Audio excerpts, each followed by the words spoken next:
Hello student, welcome back to my ज़ेडा 24/7। एक बहुत बड़ी अपडेट आप लोगों तक शेयर करनी थी और ये अपडेट है आपके सीयूईटी एग्जाम को लेकर।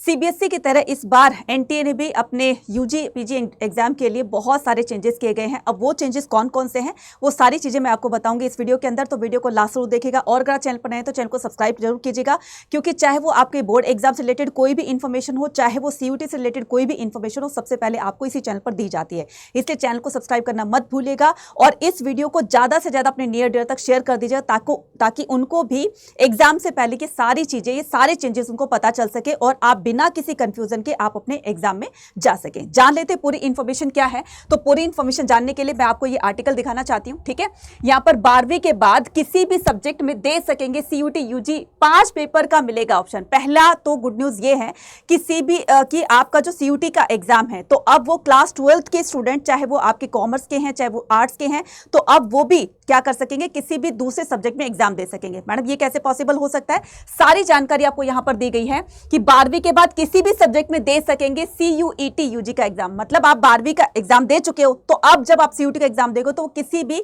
सब्जेक्ट से आप दे सकते हैं। ये यहां पर पूरा बताया गया है कि कॉमन यूनिवर्सिटी एंट्रेंस टेस्ट में कई बदलाव किए गए हैं। इसका मकसद छात्रों को समान अवसर प्रदान करना है, यानी कि जो साइंस का स्टूडेंट था वो आर्ट्स की तरफ जा सकता है, लेकिन अब आर्ट्स का स्टूडेंट भी साइंस की तरफ जा सकता है। ये इसमें बताया गया है, राइट। उसके बाद यहां पर अब छात्र किसी भी सब्जेक्ट में सीयूटी की परीक्षा दे सकेंगे, भले ही उन्होंने क्लास 12 में उनका विषय कुछ भी रहा हो। 5 सब्जेक्ट का ऑप्शन चुनना होगा। पहले क्या करते थे, 6 सब्जेक्ट आपका ऑप्शन चुनना होता था, लेकिन इस बार उसमें कटौती करके 5 सब्जेक्ट कर दिए गए हैं, राइट।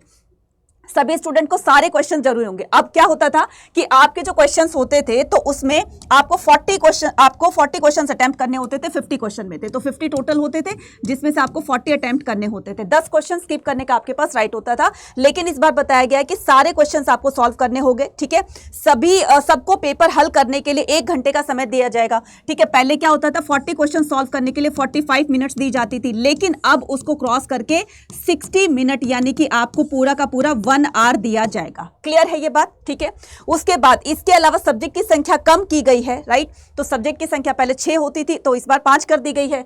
2024 की परीक्षा में 63 सब्जेक्ट जिसे घटा करके 37 कर दिया गया है। तो कितने टोटल सब्जेक्ट से? टोटल सबको मिलाकर के 63 सब्जेक्ट है, लेकिन अब इनको बहुत कम रिड्यूस करके कितना कर दिया गया है, 37 कर दिया गया। ठीक है, उसके बाद हाइब्रिड मोड पर खत्म कर दिया गया। पहले 2024 में क्या हुआ था, अभी लास्ट ईयर, कि बच्चे क्या करते कि एनटीए ने बोला था कि हाइब्रिड मोड पर होगा, यानी कि ऑफलाइन ऑनलाइन दोनों उसमें मोड पर आपका एग्जाम कंडक्ट करवाया जाएगा, तो और हुआ भी था। लेकिन इस बार वो भी चीज खत्म कर दी गई है। क्या बताया गया कि सीयूटी का एग्जाम अब केवल कंप्यूटर बेस्ड ही होगा। क्लियर?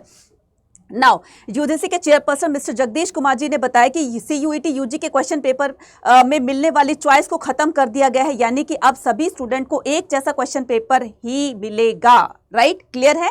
उसके बाद सभी स्टूडेंट के लिए सभी क्वेश्चंस हल करने जरूरी होंगे। ये बदलाव सीयूटी में एक रूपता लाने के लिए किए गए। स्टूडेंट जिन पेपरों को सबसे कम अटेम्प्ट करते थे उनको हटाया गया है, तो जिसमें बहुत ही कम रजिस्ट्रेशन होते थे तो उनको बिल्कुल रिमूव कर दिया गया है। मुझे लगता है कि ये बहुत बड़ी इंफॉर्मेशन है आप सभी के लिए।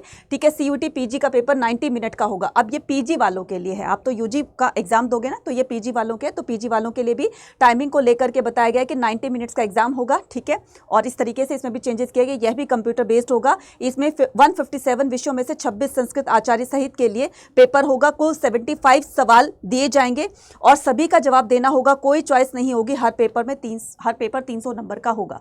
तो मुझे लगता है कि सबसे बड़ी आप लोगों के लिए अपडेट है। अब यहाँ पर बात करते हैं कि मैडम सारे क्वेश्चन बताए गए हैं कि सारे क्वेश्चन अटेम्प्ट करने। अब तो हम ये भी नहीं कर सकते कि जो नहीं आता हम उसको स्किप करके आगे बढ़ जाए, है ना। अब ये भी नहीं कर सकते हो। अब आपको बिल्कुल कमर कस लेनी है अपनी प्रिपरेशन के रिगार्डिंग। ठीक है, तो अपनी प्रिपरेशन उस लेवल की करके जाइए ताकि आपका क्वेश्चन भी गलत ना हो, स्पीड भी बनी रहे और एक्यूरेसी बने। लेकिन ये पॉसिबल कब हो सकता है, जब आप हर सब्जेक्ट के हर एक टॉपिक को बहुत डिटेल में पढ़ेंगे। ठीक है, लेकिन अब तो टाइम है नहीं, टाइम कम रह गया और हमें बहुत सारी अच्छी से प्रिपरेशन करके जाने, ऊपर से बोर्ड एग्जाम भी आ रहे हैं।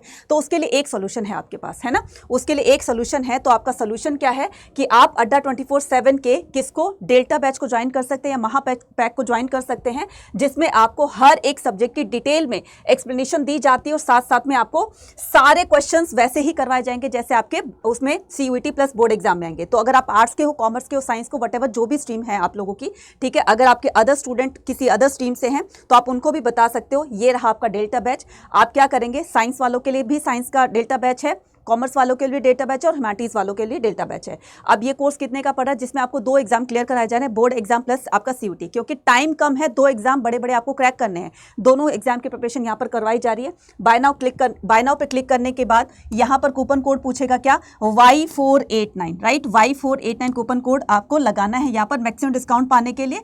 और जैसे आप इसको अप्लाई करेंगे वैसे ही आपका ये जो कोर्स है वो आपका रह जाएगा कितने का, 4971 का। ठीक है, तो जाइए जल्दी से, एक अच्छी से प्रिपरेशन लेकर जाइए और CUET के एग्जाम को अच्छे मार्क्स से क्रैक करके आप अपनी ड्रीम यूनिवर्सिटी तक पहुंच सकते हैं। जो भी आपने सोचा हुआ कि मेरा इस कॉलेज में एडमिशन होना है, तो वो सिर्फ हो सकता है आपकी मेहनत पर, आपके अच्छे स्कोर पर।